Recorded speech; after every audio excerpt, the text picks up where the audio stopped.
Interesting. Oh, hello everyone. Didn't see you there. Welcome. Was just reading the latest issue of Aduna. Interesting stuff in here. Welcome everybody. Welcome to Saturday Night Asatru, Heathen, and Norse Pagan prayer service. My name is Reverend Ben Kowalski-Griak, and this is put on by The Troth.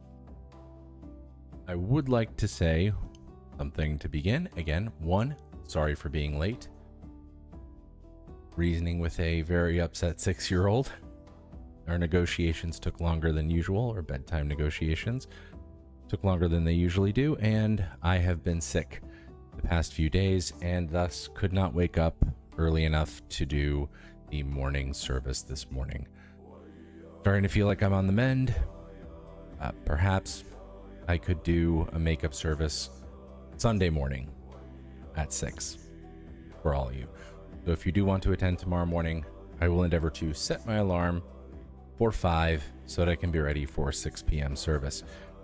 I also forgot that my traditional robe is in the wash, so here is my bluey shirt. Proof that I am indeed a middle-aged dad. Renata, I did see that you had wanted to attend this morning. I am hoping that we can put your prayer into our service here. All right, everyone, welcome to newcomers. Welcome to people who have returned. Let me tell you how we do this. We start with education. We start with talking about what we're about to do, what a prayer service is, what one version of Norse pagan prayer looks like, my version, what that looks like, what all the parts are. Then we're going to go through it together. We're actually going to do this. So if you've never prayed before in Norse paganism and you want to pray once, or you've thought to yourself, how do I pray? What do I do? We're going to do it together if you want to. Otherwise, you can watch or listen. I am not going to judge you.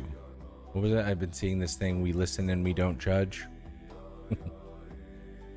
Funny stuff, but truthfully, I judge. And I can't, because I can't see you. So however you do this at home, or whether you choose to do it or not something I can see. So, to begin with education, then with actually doing it together, and then we will have a little bit of Q&A afterwards so we can talk together. If you have questions about Asatru, heathenry, or Norse paganism, I'm a Gothi. I should be able to answer some of those. And also, if you have questions about the organization that puts this on, The Troth, I'm the president of that organization, have the honor of serving as such, so I should be able to answer some of those questions as well. You like this setup more than the 4th of July one? Well, this is my home.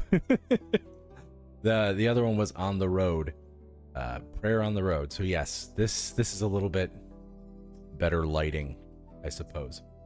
Let's get started. So, to begin with education, the first question usually people ask is, where do I face? Which way do I face to start a Norse pagan prayer?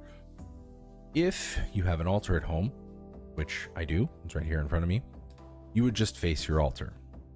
Have an altar, or a shrine or an icon, you would face that. If you don't, and I'm not going to make you go out and get one, don't worry, you don't have to spend a ton of money getting a perfect altar or a perfect shrine put together. You don't. Two directions that I would recommend. One is east, the other is north. East, I believe, is in the Eid, or at least someone talking about the Anglo-Saxons, that they would face east. North, I believe, is mentioned in one of the sagas, that there's certain when people prayed, they faced to the north. Might have been the Heimskringla thing, people faced to the north. But those are the two directions that I believe are mentioned somewhere in the lore. Someone can correct me if I'm wrong. Either way, it makes sense to me. East, we face the rising sun, and north, when the sun's coming up, we face east. If the sun is going down or it's nighttime, we face north. So if it's dawn, pre-dawn, sun's coming up, east, sun's going down, ooh, nighttime, face north. Okay. Now that we got those things out of the way, I would know who to pray to. Existential Crisis, you're back again. Your name is so fitting. So, for the kinds of questions you ask. So, after we have the direction, what we want to do is we want to bless the space that we are about to use for our prayer. Because the spaces that we occupy, let's face it, are not always holy spaces. We do not always have access to sacred groves and things like that. Many of us do not have the luxury of such a thing. So, we usually have multi-purpose spaces, offices, kids' playrooms, gyms. Our spaces are multiple and have to serve multiple functions. So, in order to serve this function for prayer, we want to bless it. And there's a few ways to do that. The most popular way, and I wouldn't say it's as popular anymore, but certainly used to be the most popular. It was the old school people, you know what I'm talking about, the hammer rite. You know it, I know it, let's go through it. Hammer in the north, hail and hallow this holy stead. Hammer in the east, hail and hallow this holy stead. So, hammer above, hammer below, hammer within.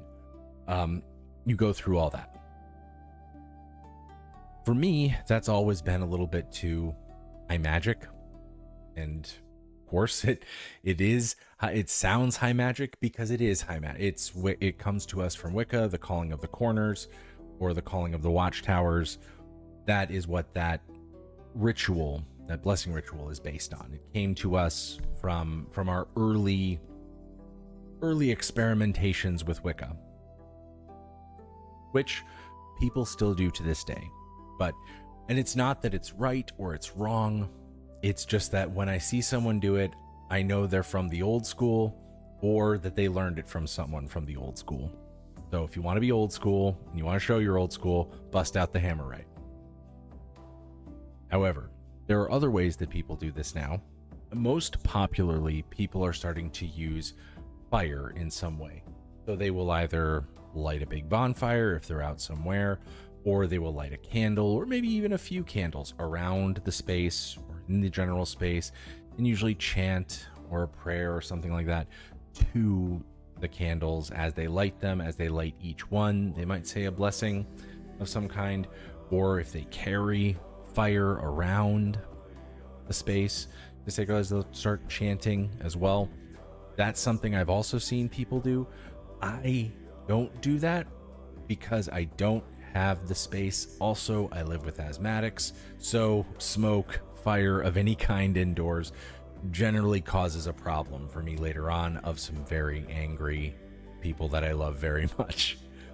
So I would rather not anger my wife and daughter and cause them distress with their breathing, so no fire inside. So what do? Well, I took a tip from our friends from the East. Our Hindu friends, our Buddhist friends. You either ring something like this, ding something like that, or a bell, or if you have none of those things, you can simply clap your hands. So ring, ding, or clap. one of those three things you can do. You could do that anywhere. You do that 3 times. That is our space blessing to prepare it for what we're about to use it for. Hey, King, you're sorry you're late. I was 15 minutes late. So after that, we now can be in a blessed space to pray. So then I will bow in either the direction that we're facing or towards the, in the direction we're facing, towards the altar, or east or north, as the case may be. We will bow.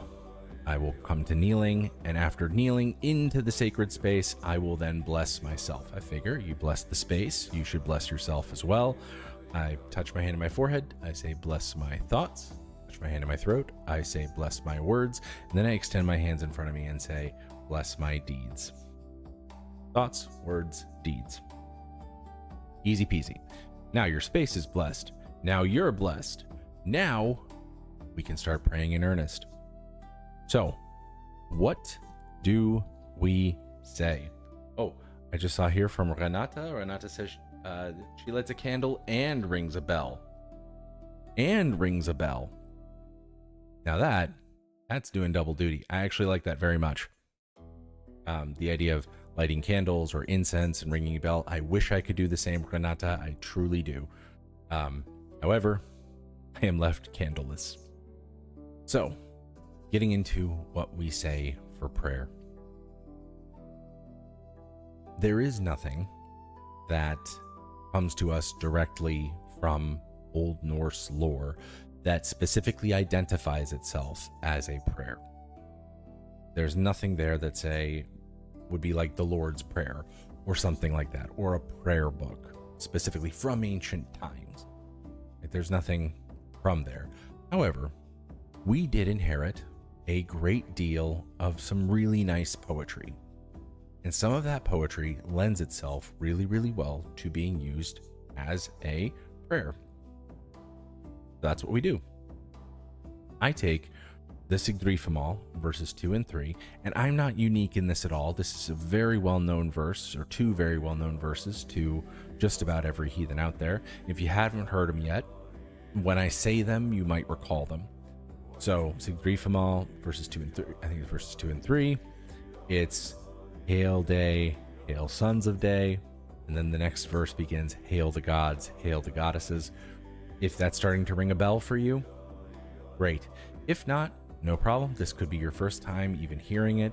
We're going to go through it together. I'm going to put it up on the screen when we are ready to pray so you can follow along with the words. Keep in mind, though, I do translate it or adapt and adopt it differently than you'll actually see the text being translated traditionally. I've actually adopted it for my own purposes, which is a-okay. All right. So, after speaking those 2 verses, I then will go into free verses. And chat, you know what time it is. Time to get in those prayer requests. So if you have a god or goddess that you would like to have hailed during our prayer service, please go ahead and put them in the chat. I will endeavor to do my best to recite your prayer. Renata, I saw your prayer from earlier. I hope you don't mind if I say yours word for word as you put it in. If that's okay with you. I hope it is. Just type yes in the chat. Civilized Barbarian, I already know. Air. So we're happy to do that. Again, this is part of our service. I will do my best to speak a verse to that god or goddess. Please keep in mind, I do not have an encyclopedic knowledge of the gods and goddesses. That is not what I'm known for. So please do, if you have a more obscure god or goddess that not a lot of people know about, a lot of people don't know about it. So if it's not like Odin, Thor, Freya, Freyr, that kind of thing, please give me a little bit of context for what do you pray, what qualities about that, what are the qualities of that god, what do you pray to them for, that would be fantastic. So moving on from there, after we speak all our verses, after each verse I prostrate. That's going full face down, hands down. So I speak the first verse, Hail Day, Hail Sons of Day, prostrate, Hail the gods, hail the goddesses, prostrate, and after every free verse, prostration, every single time. We just do that until we are all done with our free verses. After that, we will begin a short reflection, meditation. We're going to think about the prayer. I think about the prayer, offering, sacrifice. These are moments where we connect with the gods. That is our moment of connection with them. And I like to take that moment and both internalize it and also think about how I'm going to externalize that moment. Take that moment out into the world by seeking wisdom, speaking kindly and truthfully towards others, and by doing good deeds. Okay? Seek wisdom, speak kindly and truthfully towards others, and do good deeds. Those are the three that I tend to think about or tend to keep in my mind over and over again. So, after doing that, do 1 to 2 minute short reflection on that time. Silent reflection. We'll have a little bit of chanting in the background for ambiance. After that, I'll rise to my feet, bow twice more, and then we'll get going. Let's see who we got here. We got Air. Oh, King, I'm sorry to hear about that. I'm gonna hear Tyr. Okay. Loki and Fenrir. Okay. You got it. Greg, of course, as always, you got it.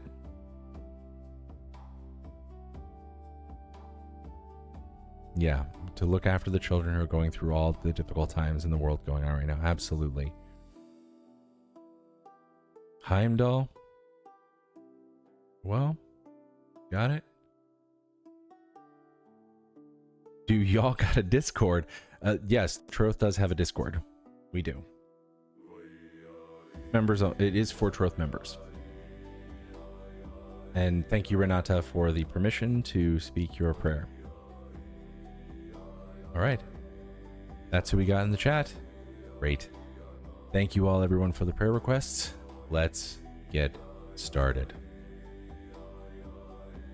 Again, instructions for what we're doing are going to be up on the screen so you can follow along at home.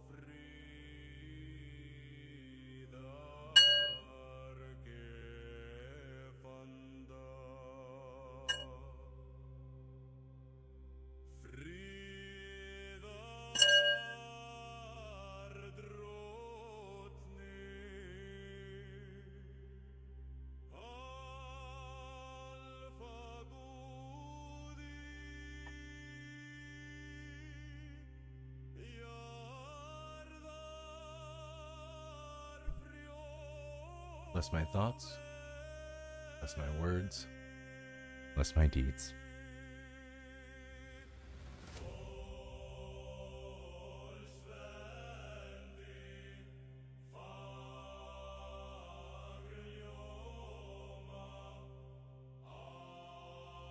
Hail day, hail sons of day, hail night and her daughter. Look upon us with kind eyes as we, who are patient, find peace.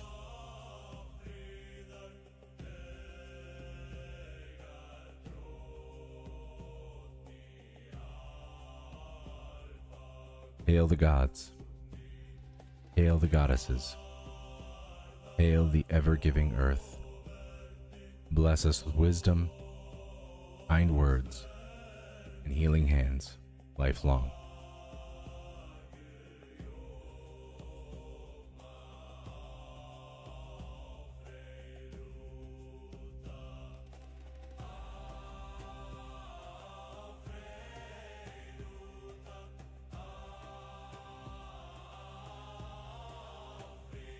Let's begin with Renata's lovely prayer, Menglod.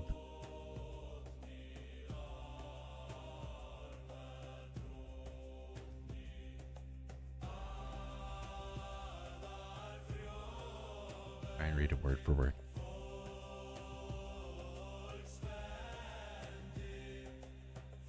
El Menglod, guardian of Lifia Mount, a place of joy, sick and the sore. For well shall grow each woman, each man who climbs it. Though sick, full long he has lain. Menglod, Jotun goddess, good friend to air, goddess of healing, care, and health giving. Good friend to hell, goddess of the dying, dead, and rebirth.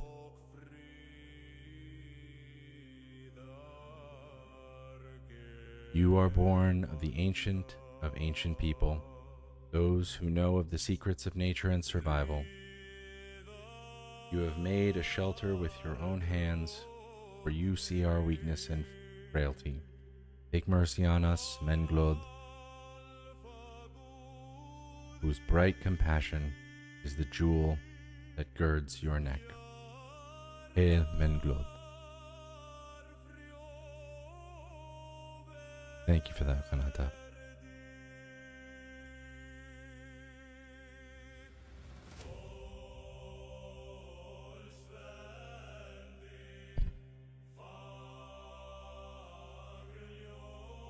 Almost forgot my prostration.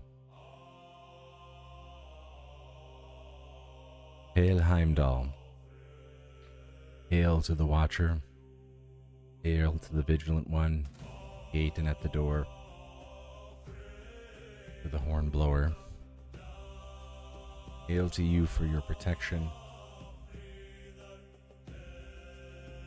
Hail to you for your watchful eye. Hail to you, Heimdall.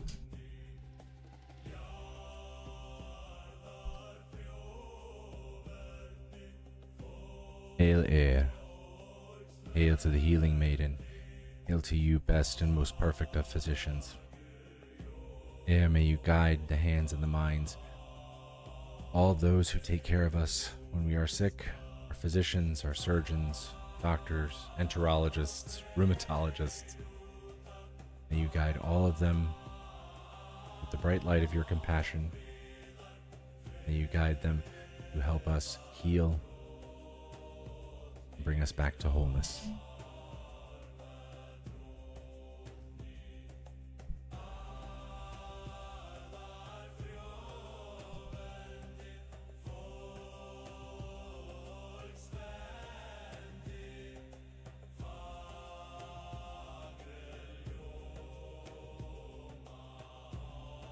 Hail Frigg.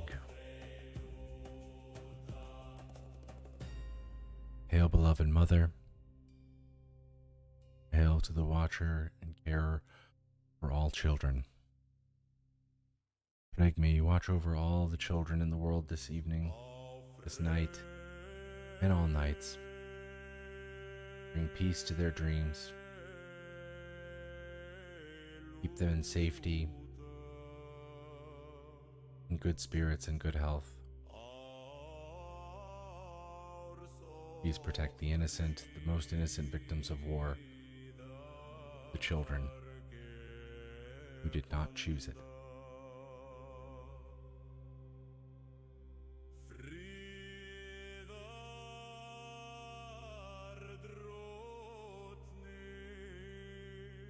Hail Tyr. Hail to the righteous Lord. Hail to you, God of the Thing. Tyr, may you guide us. May your wisdom guide us. Your righteousness guide us. May you guide us to true victory. The victory of right over wrong. And may you inspire us with your bravery, your courage to accept justice when it is done.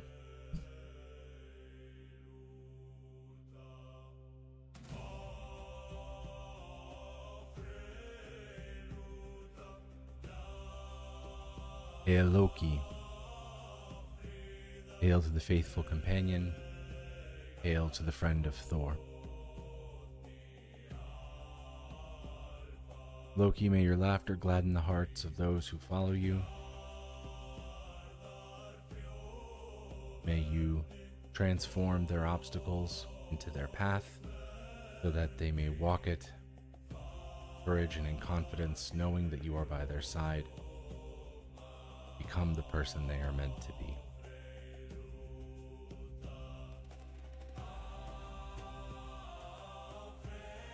Hail Fenrir. Hail to the howler for justice. Hail to the protector of the victimized. Fenrir, may your fierceness be fierceness towards those who would seek to harm those under your protection. May your teeth be bared against evil, the harm that might be done, innocent.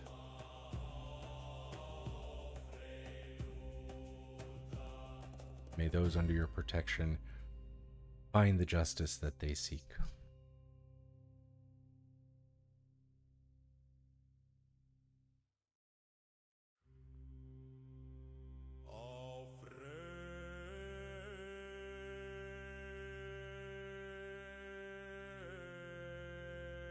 And I see a final prayer for Freya.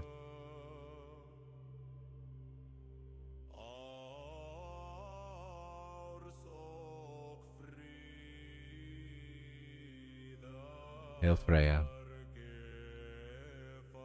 great goddess, source of our joy, lover of cats.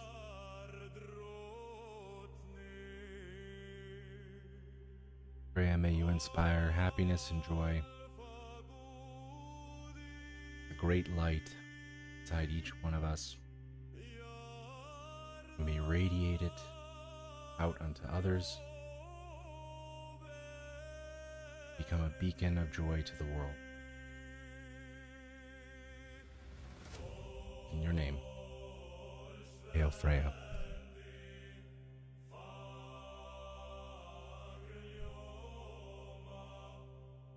All right, thank you guys so much for the prayer requests.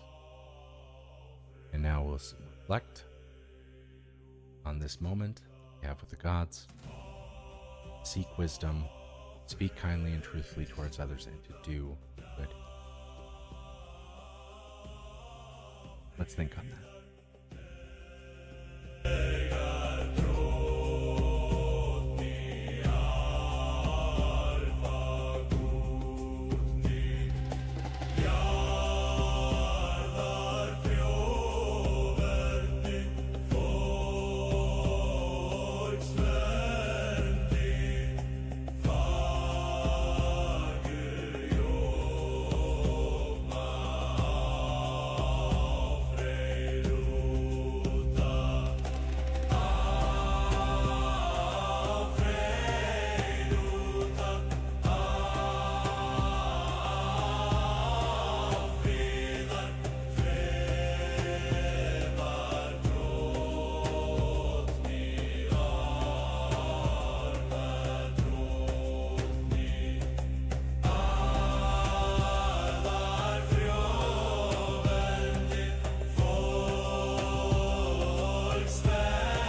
Folks, thank you so much for joining me for that.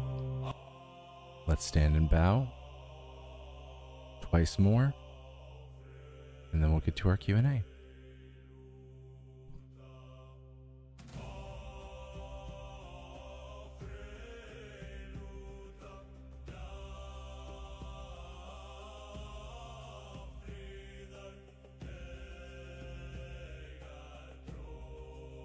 Thank you guys so much for joining us for the prayer service this evening. Welcome back to this cozy corner. Again, I am sorry to have been late this evening, and I am even sorrier to have missed the service this morning. I've not been feeling well, and I overslept. But I'm hoping that perhaps tomorrow morning at 6 a.m. I will be able to make up for that missed service. Good to see you folks here.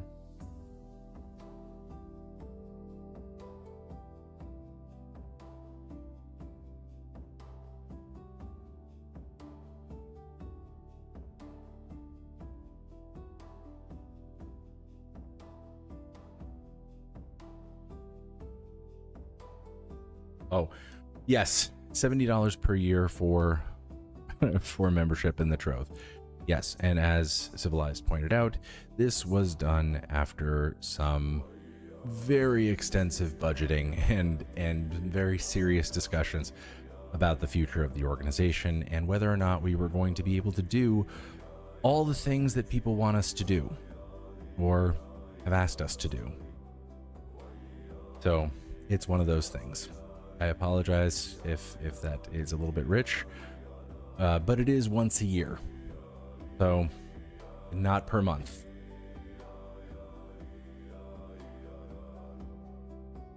Oh, great. You are, of course, welcome to come. And, of course, I will say this, though. If it is a little bit too rich for your blood, that is totally okay.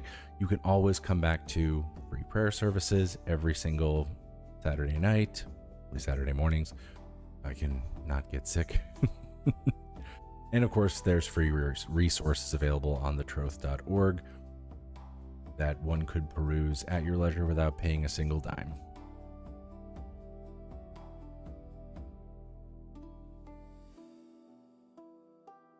Well, I am glad to have you keep returning.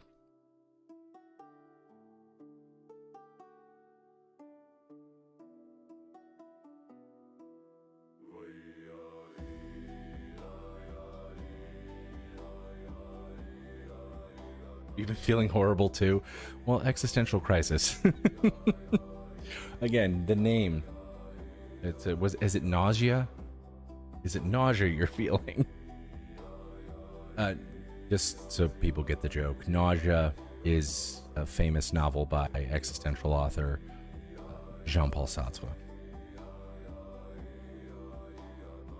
So yes, the Troth does have a Facebook group. Yes, it is for active members.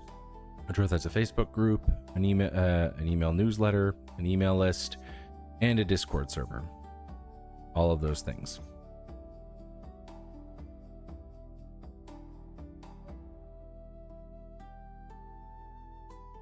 Oh, great. Always glad to see it. Again, if it is too rich for your blood at the moment, totally understand. There are... Yeah, I wish it weren't the case that we had... and I suppose maybe we can look at it next year when we're budgeting. But yeah, when we took a hard look at costs and the things we needed to produce and the things we needed to do, it was a very sober and sobering moment for me as president to see what we needed to do to keep the health of the organization.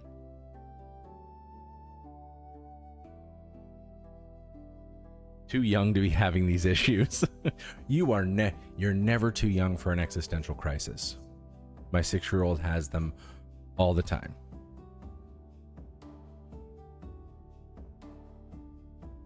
Yes, the Discord is only available to members of the Troth.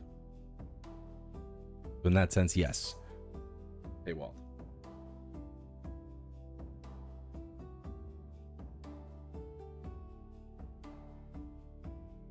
Yes, so not a mega church.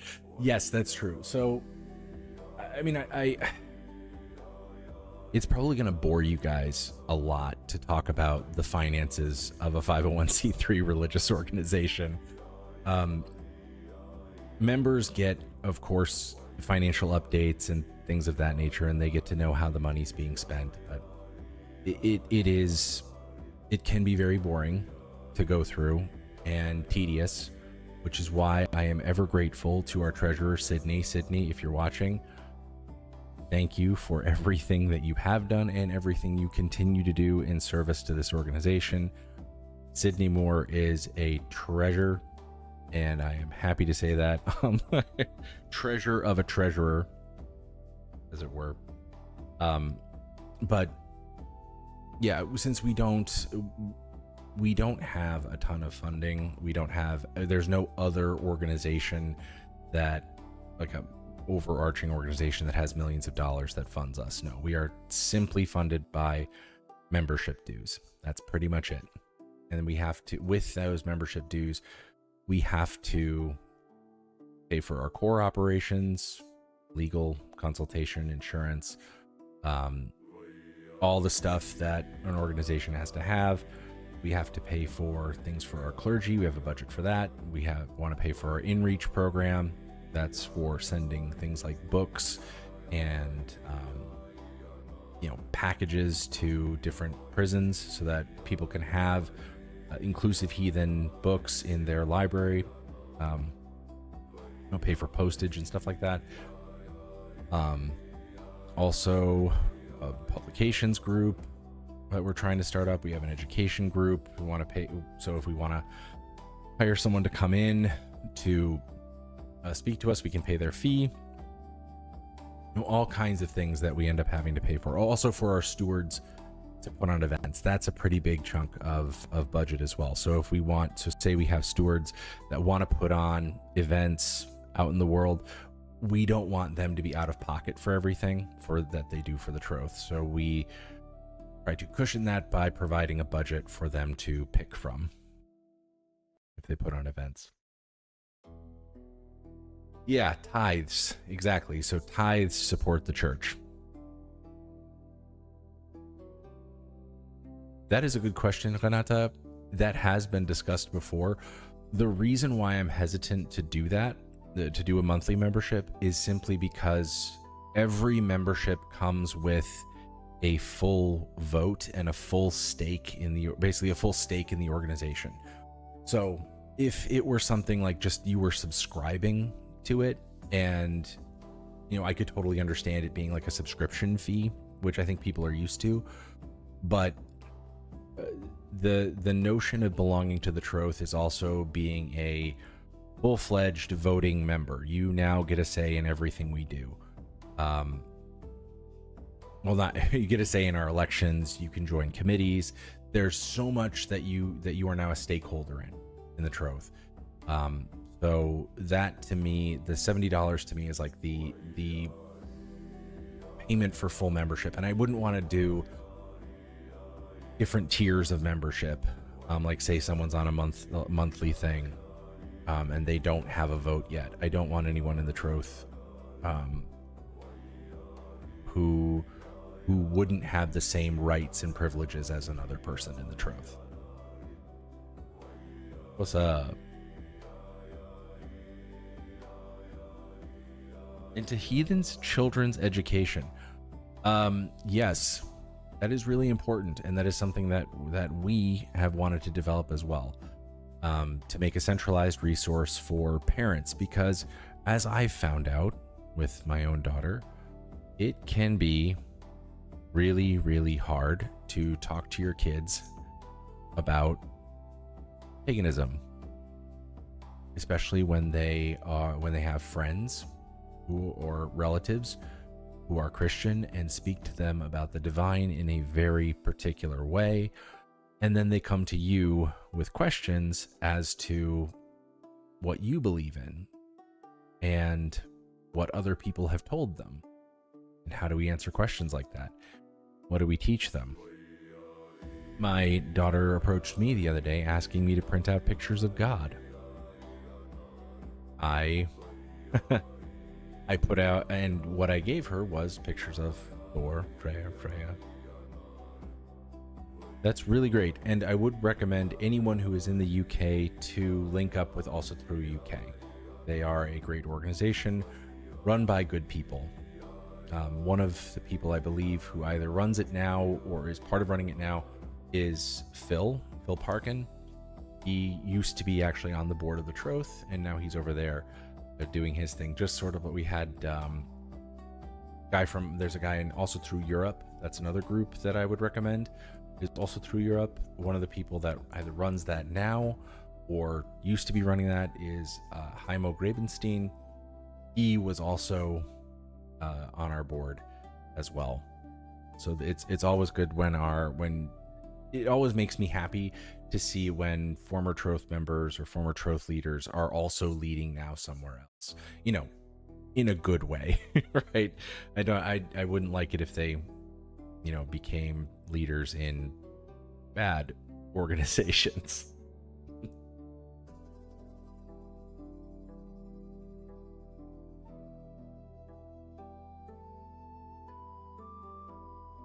Yeah, I feel that, and a lot of our family is Christian as well.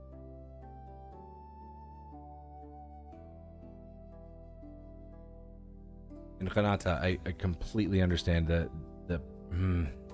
pension. I know people are sometimes either on pension or fixed income for one reason or another, and yeah, I get it. I totally understand. We're working on ways to help those kinds of people both have greater access to the Troth, but also make sure that they are fully committed full members.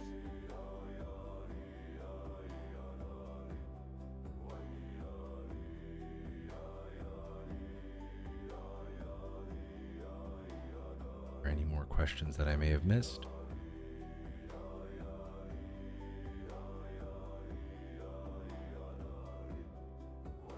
Darth Kermit meme.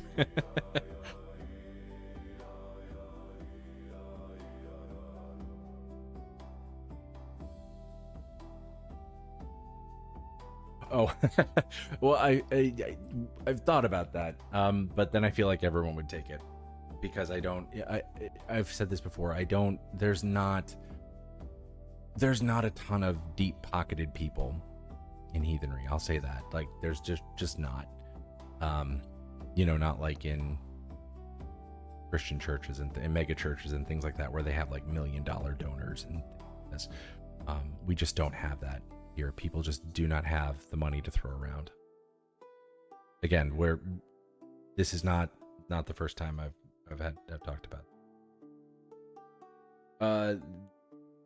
There's not a steward in Washington State, Looney Bets, but there is one in Oregon.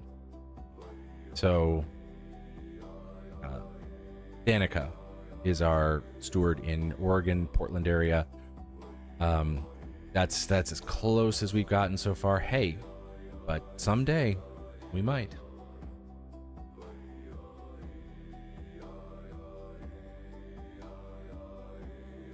Because we don't manipulate people for money. Well, No, I mean, I can't say that for every single person in paganism or Norse paganism or heathenry, but I certainly have. I've certainly seen my fair share of grifts in my time in Asatru. I've certainly seen my fair share of grifts, so I don't think we're immune from grifting. But yes, as far as institutional grifting goes, since institutions themselves and organizations themselves are fairly few and far between, institutional grifting is fairly rare.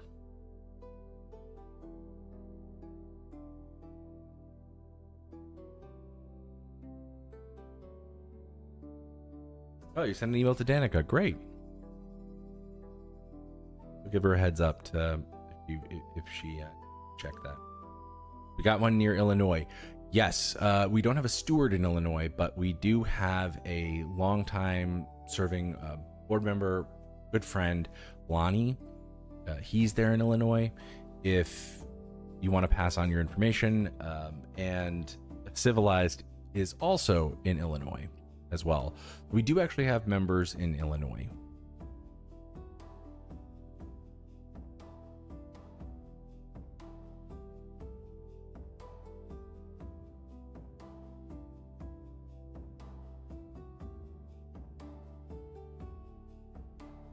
Oh, well, hello, Gothic Rose. Apologies that you made it. You were late, but you're still here. So missed the prayer service, but of course you can watch this on demand if you wanted to go back through it and see how it works. Oh, I'm sorry, King. I'm sorry, King. Yeah, I wish we had more coverage. We'll talk. I mean, we're gonna talk about the affordability in the Troth and what people could potentially do instead of paying the full fee, but we'll see. In good company in PA, we had one of our long-serving steersmen, Rob Schreiber, is in Pennsylvania, over in the Philadelphia, Cuttsville area, Kutztown area, Kutztown. I never know how to pronounce that.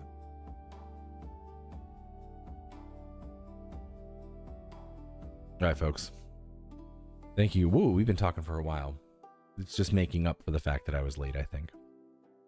Thank you guys so much for coming this evening. Thanks for spending time with us. Really do appreciate it when people come out to join us for prayer service. Once again, we will be here every Saturday at 6 a.m. Please let that be true. At 6 a.m. Central and at 8:30 p.m. Please let that be true next week, Central. God's willing, it will happen on time, and that hopefully I will not have to, I will not be sick or arguing with a 6-year-old. I will try to have a makeup service tomorrow, Sunday, at 6 a.m. to make up for the one that I missed Saturday. So if you guys get your notifications and you see one pop up Sunday morning, you think, hey, that's not the usual time. That's why. All right, folks. Thank you so much. And once again, we'll see you next week.